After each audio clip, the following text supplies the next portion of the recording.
What's up, YouTube friends? This is Biay Nikin and welcome back to my YouTube channel. For today's video, pag-uusapan natin ano-ano na nga ba ang mga benepisyong maaari mo makuha bilang isang senior citizen. And for today's video, makakausap natin NCSC or ang National Commission of Senior Citizen Officer in Charge and Commissioner Dr. Mary Jean Lorete. First of all, ma'am, maraming salamat po for saying yes to this interview. Actually, ako ay nagagalak, no? At nahihiya nga ako at medyo palaging napupuspon itong interview na to. But anyways, thank you for being persistent and we really appreciate this time na makarating sa iyo mga tagapagsubaybay kung ano yung mga programa na inihahanda ng gobyerno para sa ating mga nakakatanda. Sige, ma'am. First of all, ma'am, para po sa mga hindi nakakaalam, ano po ba muna yung NCSC or yung National Commission of Senior Citizen? Ano po yung mandato nito? Ano po yung purpose nito? Ito ay created by law in 2019, RA 11350. Nakita ng ating gobyerno na we are an aging population. Tumatanda po ang ating mga mamamayan. Ibig sabihin, kung nung araw ang buhay ng isang Pilipino ay 70 years old, nawawala ka na. Ngayon, makikita natin marami tayong mga 100 years old and even beyond. So, dahil sa kailangan nating paghandaan itong aging population na sinasabi natin, kailangan magkaroon ng isang ahensya ng gobyerno na mamamahala kung ano yung mga benepisyo, ano yung mga welfare and rights, at ano yung mga dapat na programa para sa nakakatanda. Kaya nagkaroon ng National Commission for Senior Citizens. Itong komisyon na ito ay batang-bata at meron itong mga 7 members na commissioners kasama ang chairperson upang ito ay maipamalakad lahat ng programa sa buong Pilipinas. Talk about the social pension na makukuha ng ating mga senior citizen. Bali, as of the moment, ma'am, may idea po ba kayo kung kailan malilipat yung pag-handle ng social pension sa ating mga senior citizen from DSWD to the NCSC?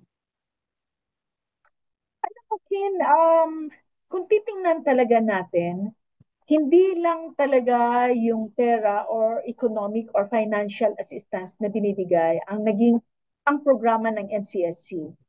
Ang programa ng NCSC ay malawak, lalo na yung aming ginawang mga directive settings on the programs like wellness and health, livelihood, opportunities, caregiver, at marami pang iba. Ang social indigency program is just one of the benefits na ibinibigay natin sa indigent population. Currently, sinasabi nga na sa DSWD.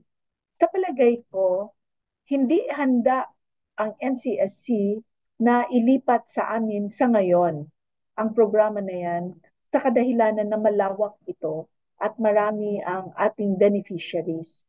In terms of manpower and logistics and offices, although regional na tayo ngayon, ay hindi pa kami ready para yan ay tanggapin ang napaka mabigat na obligasyon or responsibilidad. At alam naman yan ng DSWD kasi kami ay nagkikipagtulong sa kanila and they have been very much helping us out. No? Ibig sabihin, we are working closely with them and we thank them for that.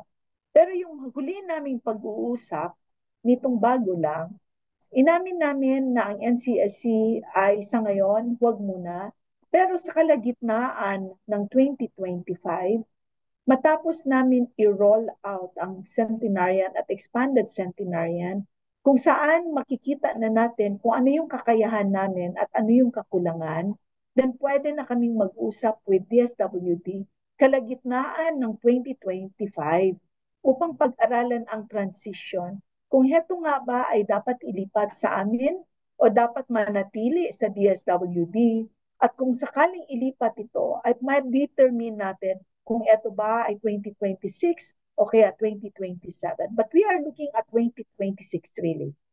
So currently, ma'am, just to clarify, yung 1,000 pesos na social pension ay binibigay pa lamang sa mga indigent senior citizen, hindi po para sa lahat. Paki-clarify naman po nung benefit na yon. That is correct. The indigency program or the social pension was created again by law. Sa kadahilanan na sa batas natin nagsasaad na kung sino yung wala sa buhay ay dapat alalayan ng ating gobyerno. So, under sa DSWD, ang indigency program ay may 4 na criteria. Una, kailangan indigent ikaw. Pangalawa, ikaw ay walang trabaho o kaya pangatlo, walang pensyon, walang tinatanggap na suporta economically sa family. Pang-apat, ikaw ay mahina or ikaw ay may sakit. Sa ngayon, yan yung criteria ng DSWD. Subalit, alam din natin na there are more than 600,000 waitlisted from this indigency program.